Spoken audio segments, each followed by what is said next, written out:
Hello viewers, আসসালামু আলাইকুম।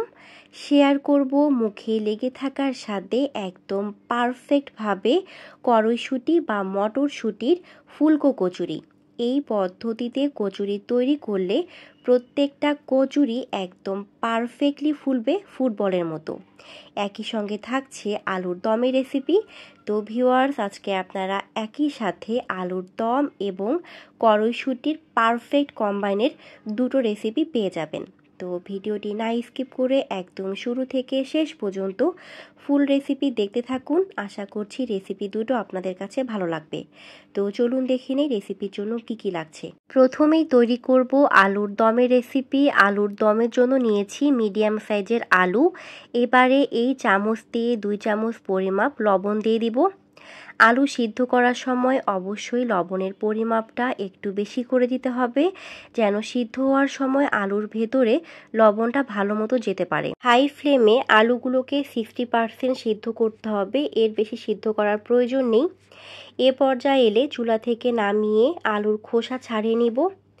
তো দিয়ে দিচ্ছি এখানে একটুখানি হলুদ গুঁড়ো, সাথে দিয়ে দিব টেস্ট অনুযায়ী লবণ। যেহেতু আলু সিদ্ধ করার সময় লবণ দিয়েছিলাম, তাই লবণটা বুঝে অ্যাড করতে হবে। এবারে মশলাগুলো তেলের সাথে ভালো মতো মিশিয়ে নিলাম। তো আলুর খোসা ছাড়িয়ে নিয়েছি, সবগুলো আলু দিয়ে দিলাম। এবারে মশলার সাথে আলুটা ভালো মতো মিক্সড করে মিডিয়াম টু লো ফ্লেমে আলুগুলোকে উল্টিয়ে পাল্টিয়ে ভেজে নিতে হবে। আলুগুলোকে বেশি সময় নিয়ে ভাজা যাবে না, মিডিয়াম টু লো ফ্লেমে আলুগুলোকে জাস্ট মিনিট খানেক মতো ভেজে নিতে হবে।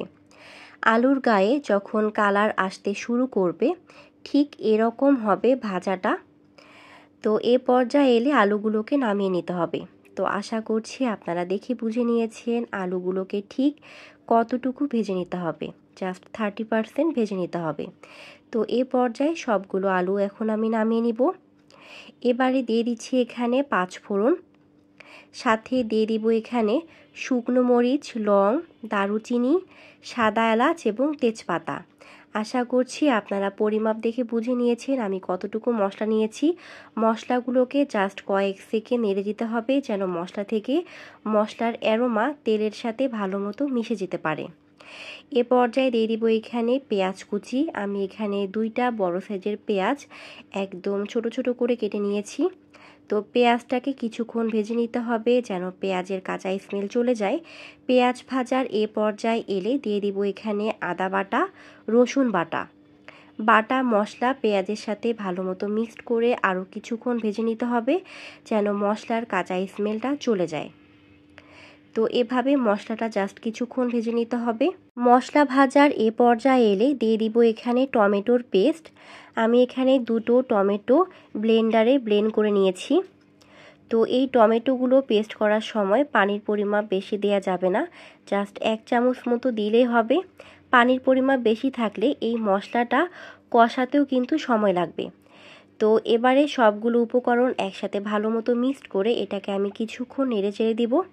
টমেটোর মিশ্রণ জাল হয়ে যখন এ পর্যায়ে আসবে, দিয়ে দিব এখানে হলুদ গুঁড়ো। আমি এখানে একটুখানি হলুদ গুঁড়ো দিয়ে দিচ্ছি। এবারে দিয়ে দিব টেস্ট অনুযায়ী মরিচ গুঁড়ো। আপনারা যেমন ঝাল খেতে পছন্দ করেন ঠিক সেই পরিমাপ ঝাল দেবেন। তো এবারে গুঁড়ো মশলাগুলো ভালো মতো মিক্সড করে এটাকে আরও কিছুক্ষণ কষিয়ে নিতে হবে। মশলা যত ভালো মতো কষানো হবে রান্নার টেস্ট ঠিক ততটাই হবে। তো মশলা কষানোর যখন এ পর্যায়ে আসবে, মশলা থেকে পানি একেবারেই শুকিয়ে যাবে, তখন বুঝবেন মশলা একদম পারফেক্টলি কষানো হয়েছে। ঠিক এ পর্যায়ে দিয়ে দিব এখানে পানি। তো আমি এখানে মশলা ধোয়ানো পানিটাই ব্যবহার করলাম। পানি দিয়ে এটাকে আরও বেশ কিছুক্ষণ ভালো মতো কষিয়ে নিতে হবে। মিনিট খানেক পরে যখন এ পর্যায়ে আসবে, দিয়ে দিব এখানে 1 চামচ পরিমাপ পোস্ত বাটা, সাথে দিয়ে দিব এই চামচ দিয়ে 2 চামচ পরিমাপ টক দই। এবারে সবগুলো উপকরণ ভালো মতো মিক্সড করে এটাকে নেড়ে চেড়ে দিব। তো এভাবে মশলাটা সময় নিয়ে ভালো মতো ভুনতে হবে। তো এগুলো মিক্সড করার পরে দিয়ে দিব এখানে টেস্ট অনুযায়ী লবণ। যেহেতু আলু সিদ্ধ করার সময় লবণ দিয়েছিলাম এবং আলু ভাজার সময় সেখানে লবণ দিয়েছিলাম, তাই লবণের পরিমাপটা বুঝে অ্যাড করতে হবে। তো এই মশলাটাও মিনিট খানেক কষানোর পরে দিয়ে দিলাম একটুখানি পানি। এবারে পানি দিয়ে মশলাটা বেশ ভালো মতো নেড়ে চেড়ে একটা ঢাকনা দিয়ে এটাকে আমি কিছুক্ষণের জন্য ঢেকে দিব, যেন মশলাটা প্রপারভাবে কুক হতে পারে। তো কিছুক্ষণ অপেক্ষা করব। জাস্ট মিনিট 5 পরে আমি ঢাকনা তুলে দেখাচ্ছি। তো দেখুন মশলা থেকে কীরকম তেল ছেড়ে দিয়েছে। তো মশলাটা একদম পারফেক্টভাবে কষানো হয়েছে। মশলা থেকে যখন তেল ছেড়ে দেবেন তখনই বুঝবেন মশলাটা খুব সুন্দর মতো কষানো হয়েছে। তো এ পর্যায়ে মশলা থেকে খুব সুন্দর ফ্লেভার বের হচ্ছিল। তো এবারে আমি এখানে 1 মগ পরিমাপ পানি দিয়ে দিলাম। পানি দিয়ে মশলার সাথে পানি বেশ ভালো মতো মিক্সড করে কিছুক্ষণের জন্য অপেক্ষা করব। 1 মিনিটের মধ্যেই দেখবেন পানি এরকম বয়েল হতে শুরু করেছে। ঠিক এ পর্যায়ে দিয়ে দিব এখানে ভেজে রাখা আলু। সবগুলো আলু এখানে আমি দিয়ে দিচ্ছি। এবারে আলুর সাথে সবগুলো মশলা বেশ ভালো মতো মিক্সড করে নেব, যেন আলুর ভিতরে সবগুলো মশলা একদম প্রপারভাবে যেতে পারে। তো এটাকে ভালো মতো মিক্সড করে একটা ঢাকনা দিয়ে ঢেকে রাখবো কিছুক্ষণের জন্য। তো এভাবে আমি এটাকে রেখেছি প্রায় 10 মিনিটের মতো। 10 মিনিট পরে ঢাকনা তুলে ফেলছি। তো এবারে এটাকে একটু নেড়ে চেড়ে দিব। এবারে দিয়ে দিব এখানে ফালি করে রাখা কাঁচামরিচ, সাথে দিয়ে দিব ধনেপাতা কুচি। কাঁচামরিচ এবং ধনেপাতার ফ্লেভার আলুর দমের স্বাদকে আরও বাড়িয়ে দেবে। একই সাথে দিয়ে দিব এখানে একটুখানি গরম মশলা গুঁড়ো। এবারে সবগুলো উপকরণ ভালো মতো মিক্সড করে এটাকে আমি মিডিয়াম টু লো ফ্লেমে আরও 10 মিনিট ভুনে নিব। 10 মিনিট ভুনে নেওয়ার পরে এখানে 1 কাপ পরিমাপ পানি দিয়ে একটা ঢাকনা দিয়ে ঢেকে চুলার একদম লো ফ্লেমে রেখে দিব বা দমে রেখে দিব। পানি দেওয়ার সময় কোনোভাবে ক্যামেরাটা অন করতে ভুলে গিয়েছিলাম, তাই এই অংশটুকু ভিডিওতে নেওয়া হয়নি। তো পানি দিয়ে ঢাকনা দিয়ে ঢেকে 15 মিনিটের জন্য চুলার একদম লো ফ্লেমে বা দমে এটাকে আমি 15 মিনিটের জন্য রেখেছিলাম। 15 মিনিট পরে ঢাকনা তুলে ফেলেছি। এবারে এটাকে একটু নেড়ে চেড়ে দিচ্ছি। এরপরে দিয়ে দিব এখানে একটুখানি জিরা গুঁড়ো। জিরা গুঁড়ো দিয়ে আলুর দম আর 5 মিনিট রেখে নামিয়ে নিব। রান্নার শেষে এই একটুখানি জিরা গুঁড়ো দেয়াতে আলুর দমের স্বাদটা আরও বেড়ে যাবে। তো জিরা গুঁড়ো দিয়ে আর বেশিক্ষণ চুলায় রাখা যাবে না, জাস্ট 5 মিনিট পরে নামিয়ে নিতে হবে, না হলে জিরার ফ্লেভারটা ঠিক থাকবে না। তো ভিউয়ার্স, আপনাদের এই আলুর দমের রেসিপি কার কাছে কেমন লেগেছে অবশ্যই তা কমেন্টে জানিয়ে দেবেন এবং বাসায় ট্রাই করবেন। এভাবে আলুর দম রান্না করলে খেতে বেশ দারুণ হয়। আপনাদের একটু দেখিয়ে নেই আলুর দমের গ্রেভিটা ঠিক কতটা গাঢ় হয়েছে। এই গ্রেভি দিয়ে পরোটা, লুচি কিংবা কচুরি কিংবা গরম গরম ভাতের সাথে খেতে বেশ দারুণ লাগবে। তো আলুর দম একদমই রেডি। এবারে আলুর দমের সাথে বানিয়ে নিব কড়াইশুঁটির কচুরি। কড়াইশুঁটির কচুরির জন্য কি কি লাগছে চলুন দেখে নেই। এর জন্য নিয়েছি আমি এখানে কড়াইশুঁটি বা মটরশুঁটি, যেটাই বলেন না কেন। তো এগুলো আমার ফ্রিজে সংরক্ষণ করা। মটরশুঁটির সিজনে আমি এই মটরশুঁটিগুলোকে সংরক্ষণ করে রেখেছিলাম। মটরশুঁটির সংরক্ষণ পদ্ধতি আমার ইউটিউব চ্যানেলে দেয়া আছে, চাইলে দেখে নিতে পারেন। আপনাদের সুবিধার্থে ভিডিওর এন্ড স্ক্রিন এবং ডেসক্রিপশন বক্সে মটরশুঁটির সংরক্ষণ পদ্ধতির লিঙ্ক আমি দিয়ে দিব, চাইলে সেখান থেকে দেখে নিতে পারেন। তো এই মটরশুঁটিগুলো আমার ভাপিয়ে নেওয়া, যেহেতু আমি সংরক্ষণ করে রেখেছিলাম। আপনাদের ভাপিয়ে নেওয়া না থাকলে অবশ্যই ভাপিয়ে নেবেন। তো মটরশুঁটিগুলো ব্লেন্ডারে দিয়ে দিয়েছি। এবারে নিব এখানে মৌরি, কাঁচামরিচ এবং আদা। তো আমি আদাটাকে কেটে নিয়েছি, অবশ্যই মৌরি নিতে হবে। এবারে দিয়ে দিব এখানে একটুখানি পানি বেশি দেওয়া যাবে না, জাস্ট 1 চামচ মতো পানি দিলাম। এবারে এটাকে স্মুথ করে ব্লেন্ড করতে হবে। কচুরির ডো করার জন্য আমি নিয়েছি ময়দা। এবারে দিয়ে দিব এখানে এই চামচ দিয়ে 2.5 চামচ পরিমাপ সুজি। এরপর দিয়ে দিব এখানে একটুখানি লবণ। একই সাথে নিয়ে নিব এখানে 1 চামচ পরিমাপ চিনি। তারপর নিয়ে নিব এখানে একটুখানি কালো জিরা। আশা করছি আপনারা পরিমাপ দেখে বুঝে নিয়েছেন আমি কতটুকু করে নিচ্ছি। এবারে শুকনো উপকরণগুলো ভালো মতো মিক্সড করে নেব। এরপরে এখানে নিতে হবে এই 4 চামচ দিয়ে 2 চামচ পরিমাপ সয়াবিন তেল। তো আমি এখানে চামচে লেগে থাকা তেল ময়দা দিয়ে ভালো মতো মুছে নিচ্ছি। এবারে সবগুলো উপকরণ ভালো মতো মিক্সড করতে হবে। তো আমি এই উপকরণগুলোকে এভাবে মিক্সড করে নিচ্ছি। এরপর এখানে দিয়ে দিব মটরশুঁটির মিশ্রণ। তো এবারে মটরশুঁটির সাথে ময়দাটাকে বেশ ভালো মতো মিশিয়ে নিতে হবে। আপনাদের যদি ময়দার থেকে মটরশুঁটির পেস্টের পরিমাপটা কম হয় সেক্ষেত্রে পানি ব্যবহার করতে হবে। তো আপনারা ডো করার সময় অবশ্যই বুঝতে পারবেন যে পানি লাগবে কি লাগবে না। তো আমি এখানে ময়দা এবং মটরশুঁটির পরিমাপটা একদম পারফেক্টভাবে নিয়েছি, তাই আমার এখানে পানির প্রয়োজন হয়নি। শুধুমাত্র মটরশুঁটির পেস্ট দিয়ে আমি এই ডোটা করে ফেলেছিলাম। তো আপনাদের যদি পরিমাপে কম বেশি হয় সেক্ষেত্রে পানি ব্যবহার করতে পারেন। তো হাতে যখন আর কিছু লেগে থাকবে না তখন বুঝবেন যে এই ডোটা একদম পারফেক্টলি হয়েছে। তো এই কড়াইশুঁটির ডো খুব একটা শক্ত হবে না, আবার খুব একটা নরমও হবে না, শক্ত এবং নরমের মাঝামাঝি থাকবে। আশা করছি আপনাদের বোঝাতে পেরেছি। এবারে এই ডোয়ের উপরে একটুখানি সয়াবিন তেল মেখে একটা ঢাকনা দিয়ে ঢেকে এটাকে আমি 15 মিনিটের জন্য রেস্টে রেখে দিব। অবশ্যই ঢাকনা দিয়ে ঢেকে রাখতে হবে। তো 15 মিনিট পরে আমি আবারও ফিরে আসছি। তো আপনারা চাইলে এখানে ঢাকনি কিংবা একটা ভেজা টাওয়েল দিয়েও ঢেকে রাখতে পারেন। তো 15 মিনিট পরে এই ডোটাকে আরেকটু ভালো মতো মথে নিতে হবে, যেন ভেতরে কোনো বাবল থাকলে সেটা বের হয়ে আসে। তো এরকম করে আমি একটু মথে নিয়েছি। এবারে ডো থেকে লেচি কেটে নিতে হবে। তো আমি খুব একটা ছোট না আবার খুব একটা বড় না, স্ট্যান্ডার্ড সাইজ রেখেই লেচি কেটে নিয়েছি, যেই সাইজের লুচিগুলো নর্মালি হয়ে থাকে।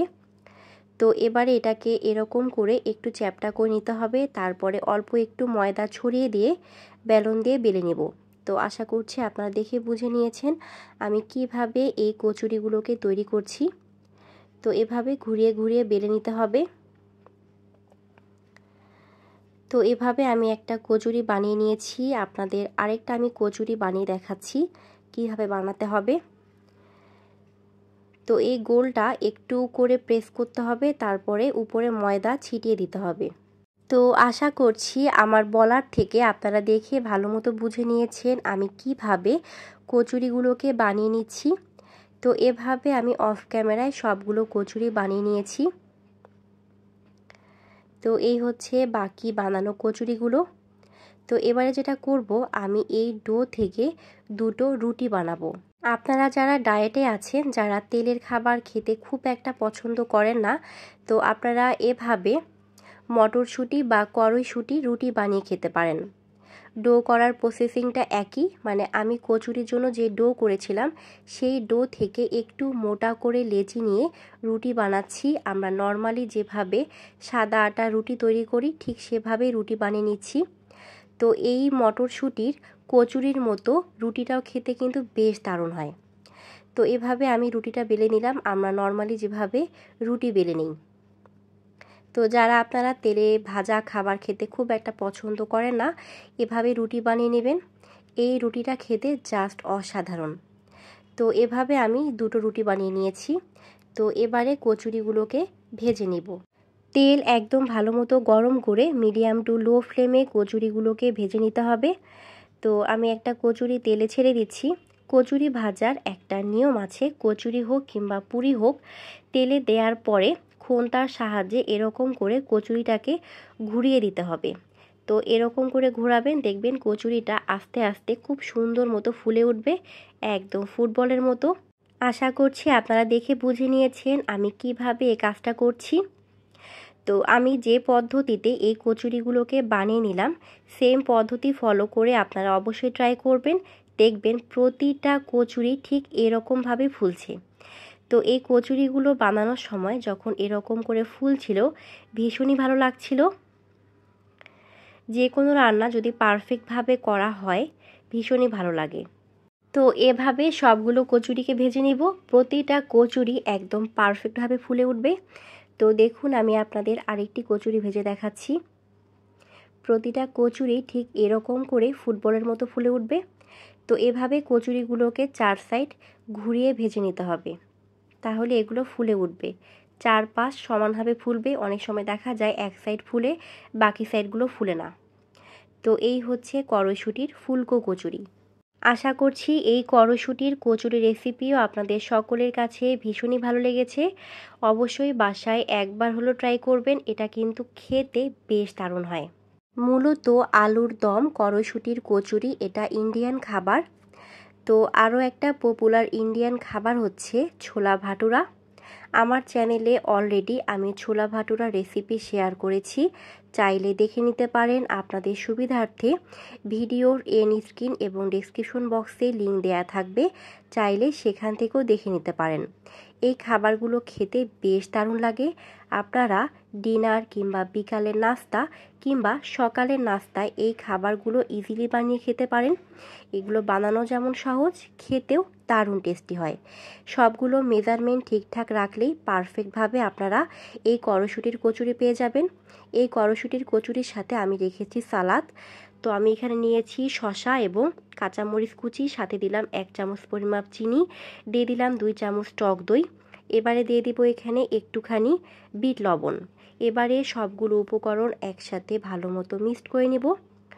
তো এই কড়াইশুঁটির কচুরির সাথে এই সালাডটা অবশ্যই রাখবেন, এটা কিন্তু খেতে বেশ দারুণ লাগে। তো আমি সবগুলো মিক্সড করে নিয়েছি। তো এই হচ্ছে আমাদের সালাদ। তো এবারে আমাদের খাওয়ার জন্য একদমই সব কিছু রেডি। তো আপনাদের একটা একটা করে দেখিয়ে নেই। এই হচ্ছে আমাদের পারফেক্টভাবে কড়াইশুঁটির কচুরি এবং সাথে রয়েছে এখানে আলুর দম। তো আমি এখানে কচুরিগুলোকে একটু সাজিয়ে নিচ্ছিলাম যেন দেখতে ভালো লাগে এবং খেতে সুবিধা হয়। তো এই কচুরিগুলোকে এক সাইড করে এখানে আলুর দমের বাটিটা বসিয়ে দিলাম, সাথে রয়েছে এখানে তৈরি করে রাখা সালাদ। তো আমি এই খাবারগুলো পরিবেশন করেছিলাম মাটির প্লেটে। মাটির প্লেটে এই খাবারগুলোর আলাদা একটা ভাইব আছে। তো এই হচ্ছে আজকের কম্বাইন খাবার, আলুর দম এবং সাথে রয়েছে কড়াইশুঁটি বা মটরশুঁটির কচুরি এবং সাথে রয়েছে এখানে একটা স্পেশাল সালাদ। এই সালাদটা অবশ্যই রাখবেন। এই সালাদটা দিয়ে এই কচুরিটা খেতে কিন্তু বেশ দারুণ হয়। তো আপনারা চাইলে এই কম্বাইন রেসিপিটা আপনাদের যে কোনো ঘরোয়া প্রোগ্রামে রাখতে পারেন, গেস্ট অনেক বেশি খুশি হয়ে যাবে। তো ভিউয়ার্স, আজকের এই রেসিপি দুটো আপনাদের কাছে কেমন লেগেছে অবশ্যই তা কমেন্টে জানিয়ে দেবেন এবং বাসায় ট্রাই করবেন। আপনাদের একটা কচুরি ভেঙে দেখাচ্ছি যেটা আসলে কীরকম হয়েছে। তো আশা করছি আপনারা দেখে বুঝতে পারছেন যে কচুরির সাথে আলুর দমের আলুগুলো একদম পারফেক্টভাবে কুক হয়েছে। সাথে এই কচুরিগুলো দীর্ঘ সময় ধরে ফুলকো থাকবে, সহজে চুপসে যাবে না এবং একই সাথে রয়েছে এখানে কড়াইশুঁটি রুটি। এই রুটিগুলো খেতে বেশ দারুণ হয়েছে। তো ভিউয়ার্স, আজকে এ পর্যন্তই। ইনশাল্লাহ দেখা হবে আবারও নেক্সট কোনো নতুন ভিডিওতে। সে পর্যন্ত সকলেই ভালো থাকবেন, সুস্থ থাকবেন, আমার পরিবারের জন্য দোয়া রাখবেন। Thank you. Let's see the next video. আসসালামু আলাইকুম।